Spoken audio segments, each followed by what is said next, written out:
Hi, welcome to the bathtub.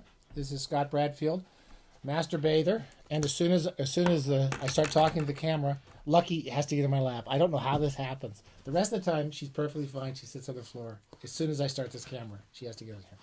So I'm gonna hope she just settle down. This is a special birthday edition of the bathtub. This is John Barth's 90th birthday today. And I was meaning to do this all week, and I'm doing this at the last minute, so it's just barely going to get up there. Now watch, I'm going to scare the piss out of Lucky. That's our special birthday celebration. John Barth, 90 years old today, still eminently bathable. Always have a good time with John Barth in the bathtub. He's good for some long soaks. We're not going to talk about John Barth today because I'm not really reading a Barth, but one of the books we're going to definitely do soon is Chimera, which is one of my favorite John Barth books. But what I have been reading during my own coronavirus lockdown, and you can tell from my hair that we're well 2 or 3 months into this damn thing, and the only difference between me and my normal life is I don't get my hair cut. I'm personally reading the 1001 Nights. I think 2 years ago, when we started this lame excuse for a book talk show, I did the first volume. There's 3 volumes of this incredible, I want to say this is an incredible set of books. And if I would say run out and buy a book, you want to spend $60, go get $60 worth of 1001 Nights, the Penguin edition, the complete edition with extra materials. And I don't know about it reads really well. I don't know anything about translation from Arabic or whatever it's translated from. All I know is it's incredibly fun to read. Lucky you're not coming back up here. So I'm in volume 2 now, and I've been using this. This is a sort of book you kind of have to read. Maybe I read like 3 or 4 nights every morning in the bathtub. So I read like 30 pages of it every night, every morning. And then that really pretty much, you can't really read more than that because it starts to wear you down. It's not as interesting after a while. I don't know anything about the different translations. I've said this, I'm sure, in that old episode. I don't know anything about it, about which one is better than other ones, but this one seems great. And it's 3 nice, kind of good-looking editions. And one of the things I find interesting about this second volume is there's it's sort of a portmanteau collection. So it's obvious that they just kind of bung together every great story they could find into this one gigantic tale. And there's a lot of frame stories in it. So Scheherazade, who's also one of by the way, Scheherazade shows up in Chimera, which is why I like this book so much. And her sister, Dunya Zadiad, or whatever her name was. And there's a frame story of Scheherazade who has to tell stories to some guy or else he's going to rape and murder her. The notion of storytelling as a way of deceiving the man or the woman in a sexual relationship, it comes up over and over again. So there's often jokes about sexuality and sex, and there's lots of sex in 1001 Nights, and lots of storytelling and lots of lying between everybody. That's the fun part of it. So there's big frame narrative, and then in the middle of it there's lots of other frame narratives, and sometimes there's big epic stories, sometimes there's little mini portmanteau narratives where you have 7 or 8 people telling stories to each other.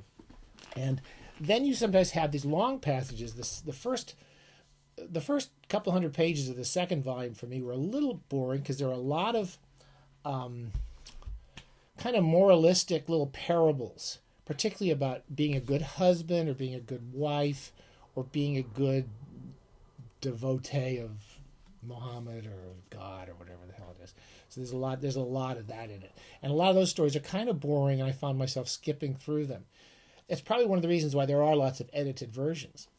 But I really do recommend getting the whole edition because you never know when the good ones are going to come back again and start up again. And they come frequently, particularly after about 200 pages into this. Lucky, I'm going to let you up one more time, and then you're gonna have to settle down. So I don't want to bore you with all the plots in this. But this second volume has the famous Sinbad stories. I think there's 7 voyages. It's a good picture of one of the portmanteau volumes, which is Sinbad. There's actually I think he's a potter or a street cleaner or something named Sinbad, and he runs into a famous sailor named Sinbad.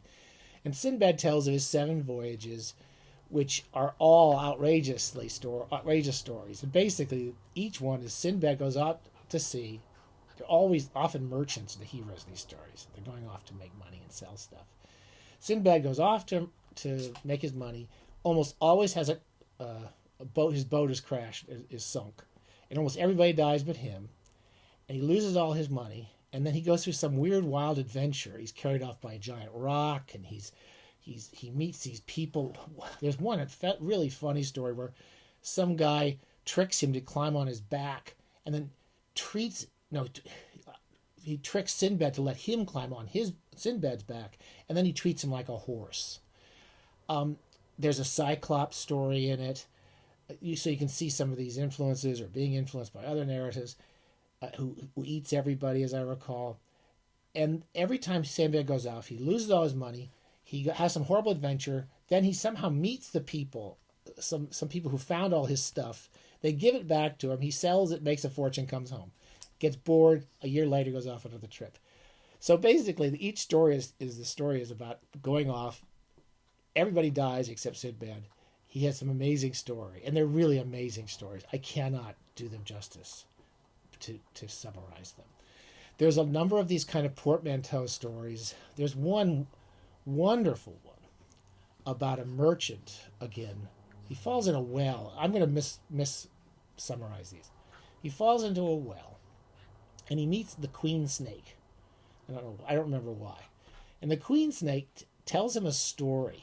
She says, "You're fated." She tells him, "You're fated to kill me, and I'll make you rich," or something. In the middle of that, she starts the story about how she's going to save his life. She tells him the story of 2 other people, and one of them is another. Often they're merchants or sons of fathers, and their sons are bad sons. They take their father's fortunes. Lucky, please stop looking at me. They take their father's fortunes, and they blow it on wine, women, and song, and then they lose everything, and they have to earn it back. So there's one story of a guy like that, and he goes off, has some terrible adventures, and then he goes, I forget now, he goes to a grave, I can't remember, he finds 2 graves, and he meets another guy who treated his father wrong or something, went off in his adventures. That's one of the most amazing stories I've ever read. It's about a guy who, again, gets lost, shipwrecked.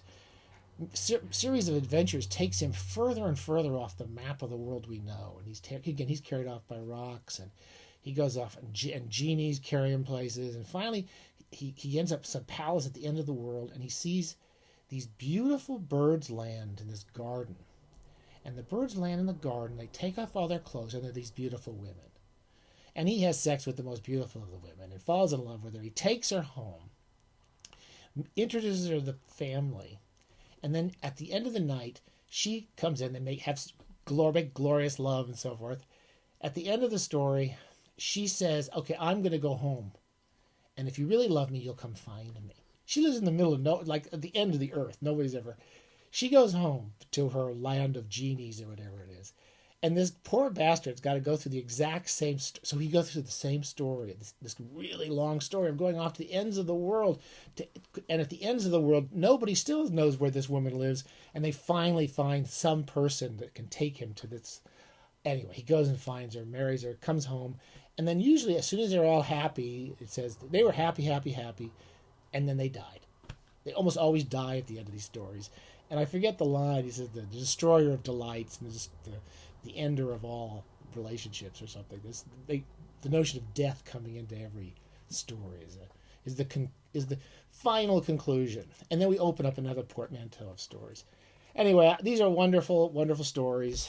I've got to stop this. Lucky will not stop. For some reason, when we do these, if Lucky's in the room, she licks my arm the entire time. That's why I have this disgusted look on my face. You can't go wrong. The 1001 Nights. I'm about 680 nights into the story now, and I'll probably wait another 6 months to a year before I get to the 3rd one. But you can't go wrong. Any age, any sensibility, you will love these stories. They're terrific, and I would definitely recommend the complete set rather than selected stories or anything like that, because there's just too many marvelous stories. So this is for John Barth. They influenced John Barth. John Barth is one of the reasons why I finally read these damn things. This is Lucky, my own personal Jeannie, and she's going to go back, put her back in the bottle, and we'll do a couple more of these pretty quickly right now. Hope you're all safe. And John Barth, happy birthday. We'll do another birthday for you when you're 180. Okay? 90 years, every 90 years we give John Barth a special birthday celebration in the bathtub. Okay.